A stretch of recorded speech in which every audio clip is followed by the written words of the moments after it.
Hello friends, hope you are doing well wherever you are right now. এই ছবিটি ভালোভাবে দেখুন।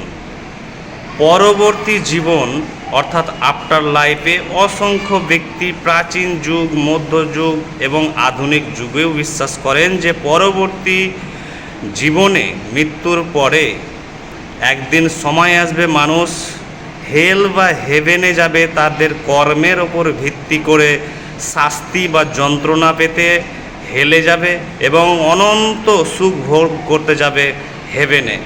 কিন্তু ভালো করে দেখুন যে যখন শরীরের মৃত্যু হয় তখন কার মৃত্যু হয়, অর্থাৎ শরীরের মৃত্যু হয় এবং এই শরীর নষ্ট হয়ে যায়, ধীরে ধীরে আস্তে আস্তে পচনশীল ডিকম্পোজ হয়।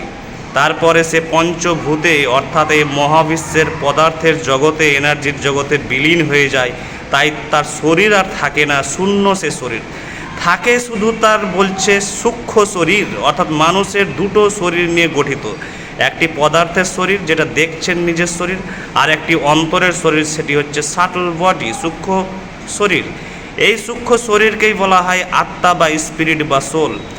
এই আত্মার কোনো অনুভূতি থাকে না, কোনো অভিজ্ঞতা থাকে না, কোনো ইন্দ্রিয় থাকে না। সে সুখও অনুভব করতে পারে না, সে দুঃখ অনুভব করতে পারে না, কারণ সে সমস্ত পরিবর্তনের ঊর্ধ্বে, সমস্ত টাইম স্পেসের এবং প্রাকৃতিক নিয়মের ঊর্ধ্বে।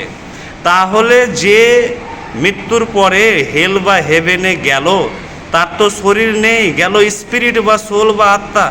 সেই শরীরহীন আত্মা কি করে যন্ত্রণা ভোগ করবে, আগুনের অত্যাচার ভোগ করবে বা পানিশমেন্ট ভোগ করবে? কারণ তার ভিতরে তো কোনো অনুভূতি নেই, তার অভিজ্ঞতা নেই, তার ইন্দ্রিয় নেই।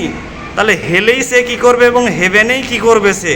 কারণ তাকে কেউ ভোগাতে পারবে না। কারণ সে যদি নিজে ভোগে, সেই স্পিরিট বা সোল, তাহলে গডকেও ভুগতে হবে। কারণ যাকে পরমাত্মা বা আত্মা বলা হচ্ছে, চরমাত্মা, তারই অংশ সে। তাহলে গড নিজেও তো হেল হেভেনে ভুগবেন। কিন্তু এটি হচ্ছে লজিকের দিক দিয়েও সম্পূর্ণ ভুল, বিজ্ঞানের দিক দিয়েও সম্পূর্ণ ভুল এবং যে কোনো এভিডেন্সের দিক দিয়েও ভুল। এবং ভালো করে লেখাগুলো পড়ুন এবং দেখুন পুরো ব্যাপারটি, যে পরবর্তী জীবন একটি কাল্পনিক গল্প ছাড়া আর কিছু নয়। Thank you.